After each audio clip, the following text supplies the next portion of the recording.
قاعده دوم ان الله لا يرضى ان يشرك معه احد في عبادته لا ملك مقرب ولا نبی مرسل. قاعده دوم، مسئله دوم، الله هرگز راضی نمیشود که کسی بر او در عبادت و پرستش شریک قرار گیرد یا که شریک قرار داده شود، نه بس از اینکه آن شخص هست یا که فرشته هست یا که بنده مقرب درگاه الله هست، هر کسی باشد. کلمه ان الله ان برای تاکید است، یعنی الله سبحانه و تعالی آن آفریدگار، آن روزی دهنده، آن معبود بر حق اطاعت کرده می شود. ان الله لا یرضا، اینکه الله هرگز و هرگز راضی نمی شود و منظور از این آن است که الله هیچگاه راضی نمی شود که بر او کسی را شریک قرار بدهی تو ای بنده. و شریک یا که شرک در لغت عرب به معنای حصه و بخش می باشد و در شریعت باشد با الله سبحانه و تعالی همتا قرار دادن در الوهیتش، در عبادتش یا در ربوبیتش، در آفرینشش، در تدبیرش، در زنده گرداندن، در میراندن یا در اسما و صفات، نامها و صفتهایش. در هیچ یکی از این ما حقی اجازه شریک قرار دادن الله را با کسی نداریم. پس این سه نوع توحید، توحید ربوبیت و الوهیت و اسما و صفات، گفتن چیست؟ معه احدن، یعنی شریک گردانیده نشود با او هیچ کسی را، خواه فرشته مقرب درگاه الله باشد، جبرائیل، میکائیل، اسرافیل، ملک الموت، چی پیامبری اولوالعزم باشد، محمد، ابراهیم، موسی، عیسی، نوح، هر کسی باشد، او را با الله شریک قرار نمیدهیم. فی عبادتی، در عبادتش. و عبادت در لغت عرب به معنای خضوع و فروتنی است، اطاعت کردن است. اما در شریعت باشد چون که شیخ الاسلام فرمودن اسم جامع لكل ما يحبه الله و یرضاه من الاقوال والاعمال الظاهره والباطنه،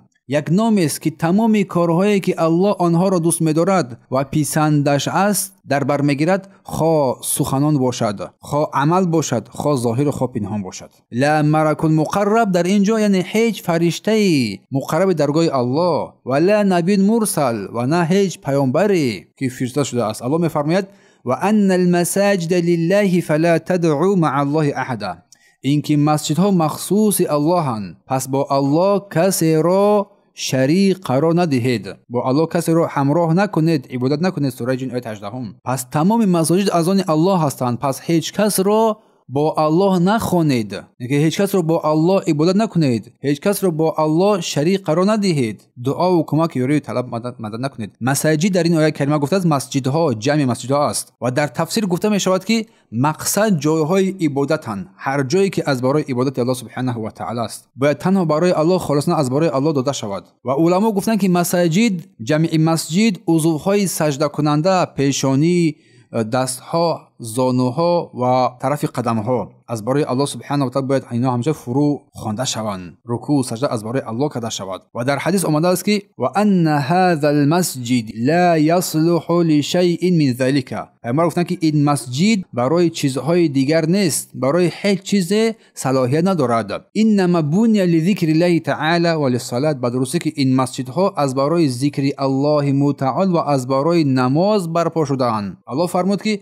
و ان المساجد لله فلا تدعوا مع الله احدا، بدرسته که مسجدها از برای الله، از برای عبادت الله بنیاد شدند، از برای عبادت الله سبحانه و تعالی بنیاد شدند و با الله کسی چیزی را شریک قرار ندهید. لله یعنی مخصوص و خاص برای الله است، زیرا او سبحانه و تعالی سزاوار عبادت. فلا تدعو یعنی هرگز نخوانید، این نهی است، نهی از شرک، نه فرشته، نه پیامبر، نه ولی، نه بت، نه هیچ کسی. هیچ کسی نباید در دعا، در عبادت با الله سبحانه و تعالی شریک قرار داده شود. و در حدیث پیامبر فرمود الدعاء هو العباده، بدرسته که دعا این خود عبادت است. پس معنای آیه چنین است هیچ کس را با الله عبادت مکنید. و کلمه احد در این نکره از شکل برای عمومیت آمده است که تمام مخلوق را فرا میگیرد، خواه فرشته باشد، خواه پیامبر باشد، خواه هر کسی باشد. و این آیه کریمه دلالت میکند که هر نوع عبادت را در غیر الله صرف کردن این قطعا حرام است و شرک است و گمراهی و ضلالت و کفر است. و در عصر هر نوعی عبادت از برای غیر الله این ناجایز است و حرام است و هیچ گونه اله بودن نمیتواند و جز الله سبحانه و تعالی. پس هر کی عبادت را به غیر الله روا نکند